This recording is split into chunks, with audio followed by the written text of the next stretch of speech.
Di sebelah timur Puerto Rico di Karibia, terdapat satu negara yang disebut surga. Bukan sembarang negara, salah satu tujuan berlayar terbesar di dunia, sekaligus surga bagi para penghindar pajak, dan penyembunyian aset terkemuka dari seluruh dunia. Dua daya pikat itu sudah cukup membuat negara dengan laut sebening kristal ini karib dalam agenda orang-orang berkantong tebal dari berbagai negara. Selain tentu karena lokasinya terpencil dan menawarkan pemandangan yang mahal. Lalu seperti apa sebenarnya kehidupan di sini? Dikenal luas sebagai British Virginia Island atau BVI, negara ini merupakan wilayah luar negeri Inggris yang mencakup berbagai pulau eksotik. Tempat terbaik untuk berlayar, menyelam, memancing, dan berjemur di pantai-pantai yang indah. Bersama dengan lebih dari 50 pulau dan pulau kecil lainnya, BVI terdiri dari 4 pulau utama, yakni Tortola, Virgin Gorda, Anegada, dan Jos Van Dyke. Ibu kotanya Rothon berada di Tortola, pulau terbesar yang memiliki ukuran panjang sekitar 20 km dan lebar sekitar 5 km.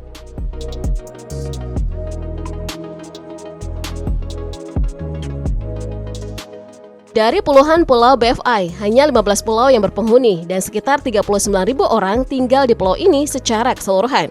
Sebagian besar penduduknya keturunan Afro-Karibia. Bahasa resminya adalah bahasa Inggris yang dipengaruhi bahasa lokal atau istilah linguistiknya kreolisasi. Mayoritas merupakan keturunan budak Afrika yang dibawa oleh Inggris. Kelompok lainnya termasuk orang-orang Eropa, Latin, dan orang-orang Hispanik. Karena statusnya sebagai wilayah luar negeri Inggris, penduduk pulau secara otomatis juga merupakan warga negara Inggris melalui British Overseas Territory Citizen Act tahun 2002. Selama bertahun-tahun, kepulauan ini telah menjadi rumah bagi berbagai komunitas masyarakat yang beragam. Dimulai suku Indian Arawak, lalu digantikan suku asli Karibia, Kalinago hingga abad ke-15. Bangsa Eropa kemudian secara bergantian menguasai pulau dan akhirnya diperintah oleh Inggris sampai hari ini. Kepulauan ini sekarang dihuni sekitar 86% keturunan Afrika dan menunjukkan akar yang dekat.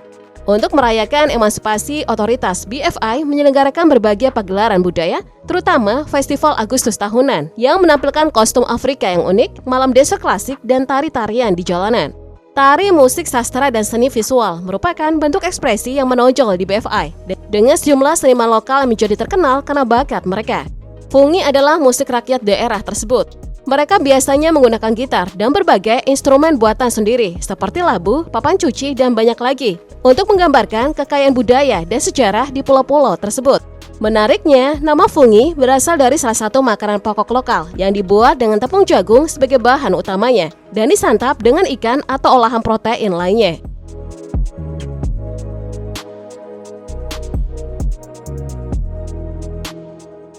Pariwisata memberikan kontribusi yang signifikan terhadap perekonomian pulau ini, tetapi jasa keuangan menjadi penggerak perekonomiannya. Pengunjung menikmati banyak pantai berpasir putih, angin pasat yang stabil, dan perairan murni dan biru jernih yang menjadi ciri khas surga Laut Karibia ini. Pulau terbesar di Tortola ada surga pasir putih seluas 12 kali 3 mil, juga pegunungan hijau yang rimbun, reruntuhan, dan tempat penyulingan rum. Pulau Virgin Gorda yang dramatis terkenal dengan gua-gua bawah lautnya. Sementara di Pulau John Van Dyke yang tenang, di mana barbar yang menyajikan koktail rum yang lezat, suasana pulau terasa begitu hangat. Jangan lupakan Pulau Anegada, pulau karang yang indah dengan pantainya yang masih asli. Benar bahwa di antara pulau-pulau terpencil lainnya, BVI masih merupakan salah satu kepulauan yang tidak berkembang dari sisi pembangunan. Wisatawan berkantong tebal dari seluruh dunia yang senang berlayar dan di tempat yang tenang akan tertarik dengan resort dan tempat wisata lainnya di surga ini. Orang-orang ini menekankan kemewahan bahwa tidak semua orang bisa menikmati pantai yang sepi. Beberapa dari mereka mungkin menganggap pengasingan yang mewah terlalu sulit dinikmati lebih dari 1 atau 2 hari. Banyaknya pengunjung yang tiba dengan feri dari pulau Karibia lainnya. Sebagai ibu kota, Rothon jelas merupakan landmark utama yang dinamai sesuai dengan nama Rothbay, pelabuhan utama di pulau ini. Pusat komersial yang berada di tengah-tengah pesisir selatan Tortola. Pelabuhan ini seringkali sibuk dengan kapal pesiar charteran, feri, termasuk pesiar pribadi. Sebagian besar toko dan restoran di Rothon yang menawan berada di Waterfront Drive dan Main Street yang memiliki beberapa pabrik gula berusia 200 tahun di dalam benteng kuno. Selain belanja, jalan-jalan di J.R. O'Neill Botanic Garden adalah salah satu pengalaman terbaik yang bisa dilakukan di ibu kota. Kota ini juga memiliki 4,5 hektar tanaman tropis, termasuk bunga, palem, kolam koi, dan air mancur.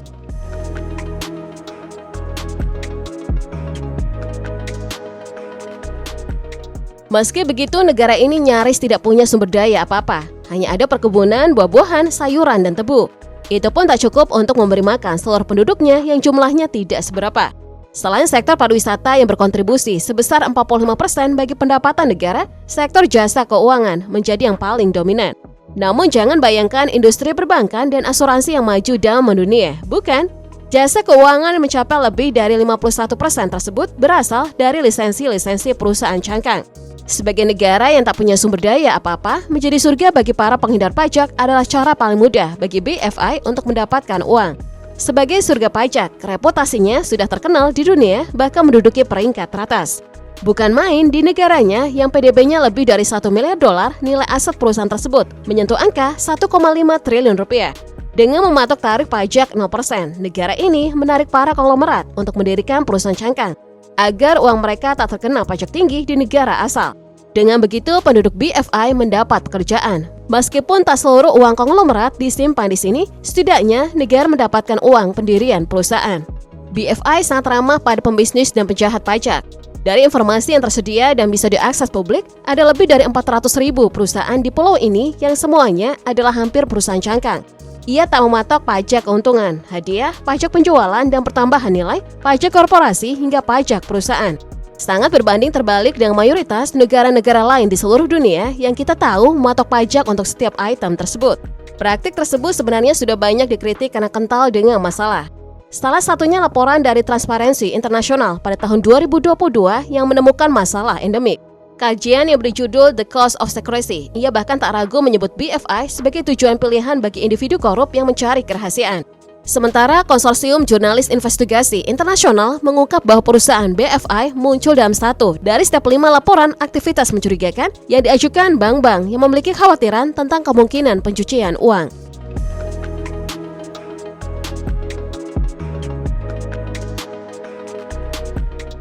Karena itu, berbagai soal yang berkaitan dengan keuangan sulit terhindarkan.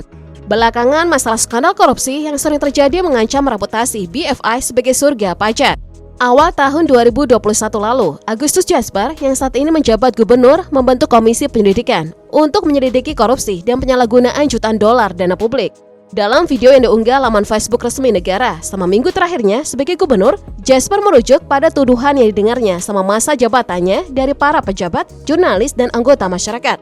Termasuk satu kasus di mana 40 juta dolar yang dialokasikan untuk bantuan COVID-19 malah disalurkan ke sekutu politik. Dalam kasus lain dilaporkan bahwa kokain senilai 250 juta dolar ditemukan di rumah seorang polisi setempat. Yang paling dramatis sekaligus memalukan terjadi di tahun 2020 yang melibatkan orang nomor 1 di pemerintahan.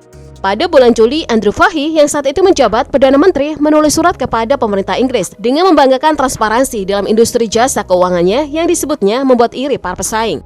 Sebuah publikasi resmi berlambang pemerintah yang merinci surat tersebut memperlihatkan Fahy yang tersenyum di samping pesan bangga bahwa BFI terus memenuhi dan mematuhi standar internasional tertinggi sebagai pusat keuangan yang bertanggung jawab, kooperatif, dan berkualitas.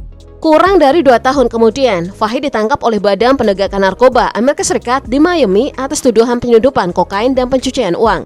Agen Amerika berpura-pura menjadi anggota kartel Sinaloa, kartel yang dulunya dijalankan oleh gembong narkoba Meksiko yang terkenal, El Chapo, untuk memikat Fahy ke Amerika Serikat, di mana ia setuju untuk membiarkan mereka menyelundupkan kokain melalui BFI. Fahy dinyatakan bersalah dan telah dijatuhi hukuman 135 bulan penjara. Selain itu, data dari kepolisian BFI mengungkapkan bahwa tahun 2023 mencatat jumlah kejahatan tertinggi yang mengakibatkan cedera serius atau kematian dalam 3 tahun terakhir. Secara total tercatat 115 kasus pelanggaran serius, termasuk penyerangan yang disertai kekerasan dan pembunuhan.